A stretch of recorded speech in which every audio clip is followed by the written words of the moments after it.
Okay, time for some DFS chat. I was trying to figure out what this crown boost is that DraftKings is giving me. They did they did the with the crowns. You collect the crowns or whatever every time you enter a thing. They finally decided to turn it instead of allowing you to use it to buy entry. I mean, you can still buy entries into stuff, but it's like a silver tier. It's like your VIP status or whatever now instead, which is they should have done from the get go. Yeah, that makes a ton of sense. Yeah. Patrick Mahomes, the most expensive player on the slate, of course. Captain, $18,000. Tyreek Hill, 17-1. Justin Herbert, 16-2. The questionable Austin Eckler, 15-3. Keenan Allen, 14-1. Travis Kelce, 12-9. Wow. Mike Williams, questionable, 11-1. CEH at 10-5. Then we get to the backups. Jared Cook, Mecole Hardman, Jalen Guyton, Chiefs defense. Come on now. Butker, Vizcaino, Hopkins, Darrell Williams all the way down there at 4.8, and the Chargers defense at 4.5. You got Josh Palmer, 3.3. There's a lot of value on this particular slate, Sully. I think this is a fun little pricing setup for them. What's your immediate go-to thought on the captain position? I think Justin Herbert's probably the go-to, right? I mean, again, I am much more interested in him than I am with Tyreek Hill. I think that number for Hill is a little bit too high. Mahomes, obviously, again, is someone who is a slate-breaking kind of guy. He can easily kind of just waltz you into the money. But to me, Herbert is someone who, again, has been going off as of late. I think it's going to be a little bit rarer to have. I think my favorite setup is probably a 4-2 in favor of the Chargers. I think it's a little bit more rare than what you'll see. Again, the Chiefs are favored in this one. So I think that you'll see a lot more Chiefs heavy stacks here. So if I can go with the Chargers, keeping this thing close, even potentially even winning, and you have Herbert as your guy, I mean, that's going to be money for me. All right, well, let's start. Let's build a lineup with Herbert as the captain. And I think you could probably get away with, and again, this is we still have to wait and see on a couple of guys in terms of injuries and stuff like that. But let's just assume everybody's healthy and everybody's back, and there's no major COVID implications to this game. But to me, Keenan Allen and Austin Eckler, if you're going to have this game in terms of a role for the Chargers, those two guys have to be in there as a part of your trio for the. So you're building out a Chargers go nuts. I'm building out a Chargers go nuts win game, and it's a heavier stack in favor there. 4-2 in favor. So we'll put in Keenan Allen and we'll put in Austin Eckler. And then let's just keep this up there. I'm gonna eventually put in Josh Palmer as my other Charger, but you can also fill in it with Travis Kelce and Darrell Williams. I mean, those two round out where it's starting to turn into a little bit more of a passing game for the Chiefs, trying to get back into this, try to keep this game close. And that's kind of how I'm envisioning that lineup playing out. So you went Herbert, Eckler, Keenan, Palmer, Kelce, Palmer, Kelce, Williams. Yep, that's the way to go. I think if you got the Herbert captain, so you get two pass catchers, but technically three if Keenan Allen qualifies. Because he can't catch a lot of balls. Great DraftKings option, Keenan Allen. Yeah. And then you get, of course, Travis Kelce and Darrell Williams. So yeah, I mean, I dig that. That projects as a save 200, pretty unique lineup. I have no qualms with that. Yeah. Again, it's just I think that you're going to see. I don't think that will be a completely unique lineup. No. It's again, you're going to see this, but I think that you're going to see a lot more Chiefs. If we're going to see 4-2s, I think it's going to be more Chiefs 4-2s than it's going to be Chargers 4-2s. That's probably accurate. Although it did look like there's just cheaper, I guess with Darrell there. I mean, Darrell Williams and Josh Palmer are going to be a lot of lineups. Because they're salary savers who are productive players, and they're just in potential, good, decent touchdown equity, et cetera, et cetera. I want to do actually, I don't know if I want to do an onslaught. Let me see real quick. Let's clear that. I like that lineup a lot, but let's clear that, and I want to do Kelce as my captain. 12-9. That is insanely. He's cheaper than.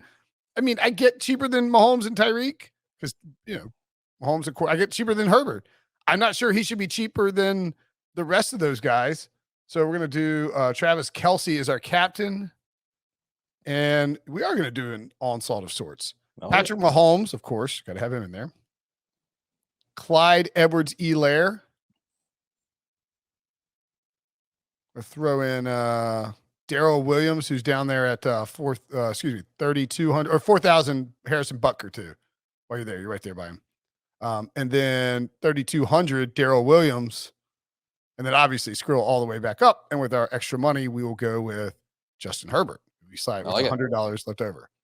And that lineup projects about the same number of points as your Justin Herbert captain lineup. So just a unique twist on it. Basically, similar players. I don't think there will be a ton of 5-1 Chiefs lineups. Yeah. I don't think there'll be a lot of 5-1s either way. No, right. Nobody wants, because if you go 5-1 with the onslaught, you are inherently sacrificing some, like you're sacrificing Keenan Allen or Mike Williams or Austin Eckler. I do think there's always a scenario where it's a lower scoring game. This is it's a low scoring, like Chiefs win 19-9 or 19-10 or something like that. And Herbert has, Herbert runs in the touchdown, or Herbert throws to Jalen Guyton or Donald Parham or Josh Palmer, somebody who you would like to have in your lineup to catch the pass, but you get the field goals from Bucker. I mean, maybe you need the maybe 19-10 is not the right score, but you see what I'm getting at. My question, or my only concern, I guess, with this lineup would be, or maybe the alteration that we might need to make just to make it have a little bit more sense, would be, do you throw in Derek Gore instead of Darrell Williams? Because do they need to be throwing with him out there, or does this turn into one of those, again, like we saw last week, they just start blowing him out, it's kind of over, and they're putting CEH to the bench, and Gore's all of a sudden racking up a ton of yards and moving you up late. So I think that this lineup is not, it's Chiefs onslaught, but it's not necessarily pack it in the fourth quarter type of game. It's not a blowout. It's more like the Chiefs are up 10 points for most of the game. There's not a ton of action, not a ton of turnovers, and Gore, you really don't see it unless, so when they beat the two games against the Raiders, who they beat 89-23 combined, was just humiliating. He saw 30% in that last game of the snaps, 14% in the previous game. Against Green Bay, he actually saw 15% of the snaps.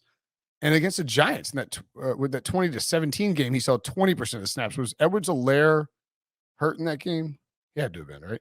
I believe that's... Yeah, Edwards-Helaire didn't play in that game against the Giants. And then against the Packers, Edwards-Helaire was out for that game too. So for Gore, it's just, I think the problem you run into, even that 22-9 win against Denver, he only saw 2 snaps in that game. Yeah. On offense. Very risky. So it has to be, if you think it's going to be a Chiefs blowout, then I don't even think you do Herbert. You do, like, you could take Butker out and do Gore there. I guess we can just try it. Why not? We'll see what it looks like. Take out Herbert too. Because if it's a Chiefs blowout, I think you want to get Gore in there, but you don't want Herbert. You know what I mean? Right. So we do Gore and then Tyreek. And just go all. We do have to have a player from the Chargers. I was going to say, if anything, maybe Keenan Allen at that point, because he's going to go to his go-to guy, rack up a ton of catches, and maybe it's a slow night for Herbert. Or even Eckler, where he's just catching a bunch of passes out of the backfield. Yeah. So toss in Eckler there. There's a ton of money left over. And then at that point, leaving a ton on the table. How much can we get? Who's scroll down? Who's 6? No, scroll up. Sorry. You're already right there. Yeah. See, the problem is you can't, if you take out Darrell Williams and you don't get enough to get to Mike Williams. Right. Yeah. I know what you're saying though. Yeah. Thought, though, just again, to make it correlate. But again, if we're not talking, steamroll. Oh, I see. Take out Gore, actually. Take out Gore and we'll grab the Chiefs defense. That probably makes more sense. Yeah. I just think, I don't think that the Chiefs blow out the Chargers to the point that they are benching Edwards-Helaire. Yeah. Because they like Gore, and Gore's good. But I don't think they trust him. It's not, if they're up 21 or like 24 points, that would be a shock. Well, it goes back to what we were saying to start the podcast too, was this is a huge game. This is a balance of power shifting type of game. Exactly. Where you are potentially falling out of, the first place in the division. You're falling in playoff seeding if you're Kansas City. The Chargers already have a game in hand. They're down a game. They could easily flip this division on its head. So you're not really going to take your foot off the gas if you're Kansas City at this point. You You're not. Absolutely cannot take your foot off the gas if you're Kansas City. I mean, that was exactly my thought process when I was sort of making that suggestion about to go with their defense there.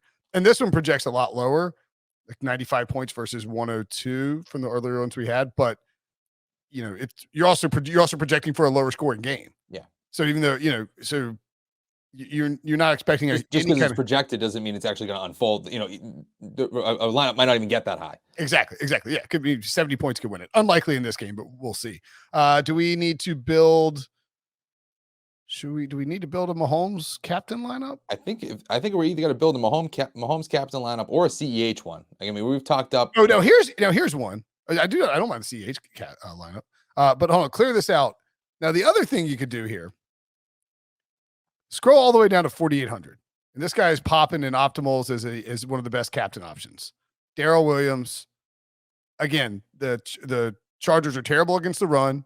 Darrell Williams gets, let's just make sure that I'm not missing something with his, I'm pretty sure I'm not. I mean, he gets his snap count. I mean, he only saw 35% of the snaps last week, but again, that was in a blowout. He's going to see somewhere between 40 and 60% of the snaps on any given game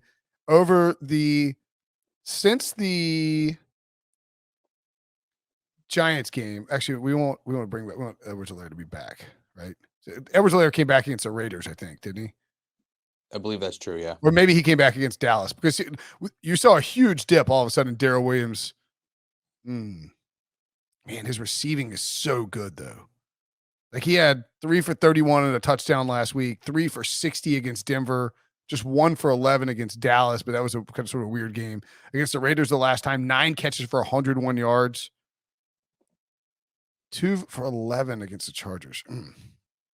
I'm just trying to think if he's been such an important part even with Edwards-Helaire back, but it's a little thin with the carries, and you're going to need like 4 or 5 receptions minimum. Right. You're banking on him to really, bring home those touches. It can't be it can't be one of those games where it's like, okay, he's getting a lot of volume, but it's not going anywhere. It's got to be really efficient touches. Now, the crux of the argument for Darrell Williams here is that let's scroll up, because when you got a $4,800 captain, you can do a whole lot of work with other guys. And that includes being able to go Mahomes, Tyreek, Travis, Kelce, or Mahomes, Tyreek, and Kelce, and Justin Herbert. So you're getting the top 3 price guys as well as the preeminent tight end in professional football. So click on those top 3 guys. We'll toss them in there. And just by looking at it, you can come back around and you still have guys that make some Kelce sense. Too. You can even go Josh Palmer with that last spot. Exactly. And so you're getting access to, so click Kelce at 8,600 and then Palmer's 2,200. You're not having to go down to a $400 guy. Right. Exactly. You can get Parham too if you're so inclined. I mean, that's a stout lineup. Like that projects for 104 points, which is very good. Now, again, it's all really dependent on Darrell Williams making the most of his touches and then nailing like the right, Palmer probably has to score. Yeah, exactly. It can't be Guyton. It has to be Palmer. You know what I mean? You're playing that domino effect a little bit more. But yeah, no, I mean, listen, it's the name of the game. That's it. Yeah, I mean, you're just and Palmer at 2,200, Guyton at 4,800. That's pretty steep. He probably won't carry much ownership at 4,800. He's really a touchdown or bust. You need a deep bomb to Guyton for that to work out for you. All right, who was the other one? Edwards-Helaire. Well, it's the same premise. I mean, again, I actually like the Williams aspect of that. It's the same. It's relatively the same idea. Obviously, we're banking more on the passing game with Williams, but that defending the backfield just hasn't been the Chargers' strengths this season. I mean, we can do one with CEH, or do we want to go with Patrick Mahomes and see? Let's do a CEH lineup. Okay. And again, CEH lineup sort of similar to what I had with the Kelce lineup. Is you're playing? I mean, I assume that you're playing it as, Chiefs control the ball, eat up clock, run football really well. Run football really well, he said. So CEH at captain. You're probably going to go Mahomes and Herbert, I would guess, right? Yep, Mahomes, Herbert. I'd love to throw Kelce in there. Throw Kelce in there. The old Opti says you could do it. And then we have 4,000 left over a piece. I'd probably let me see what it looks like when I throw Palmer in there. Who is that left? Oh, you got leaving plenty. with? You're not if you go Palmer, you're not gonna be able to get to Mike Williams though. Yeah, that's what I was looking for. Yeah, you'd have to go with Jared Cook, and you'd be leaving a bunch of money on the table. You Which I could don't go love. Butker, Daryl Williams, I or think I would even do that. I think I would go Butler, Daryl Williams, and then just Butker, go. Daryl Williams. Yeah. It's a 5-1, and you got Herbert as your guy. Yep. And you could go, like I said, Jalen Guyton is expensive. I mean, if you thought that he was gonna, you could even go Guyton, Daryl Williams too. I think, right? Yeah, because you got 900 left over. So if you wanted to go, if you want to go Guyton instead of Butker, you could do that as well. Don't hate that.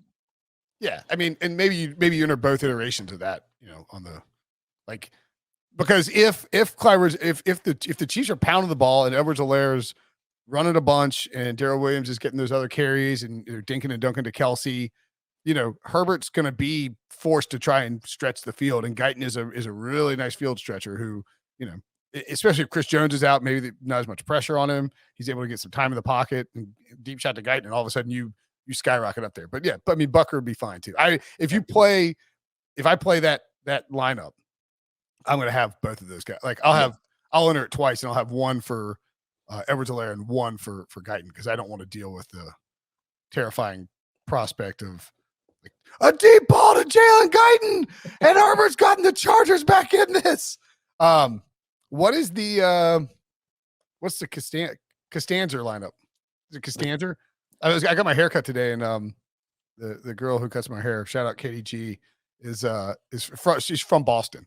Oh, no kidding. Yeah, so she said she was saying that she was saying like how sometimes I was talking about the podcast. I was like, yeah, it's funny because I was like, sometimes Sully will say, if the guy I'm podcasting with is in Boston, like he'll say, like, I'm trying to think what the words are, but she said she went to Starbucks the other day, and she doesn't really have an accent at all, but she was like, let me get a coffee with 2 Splendors.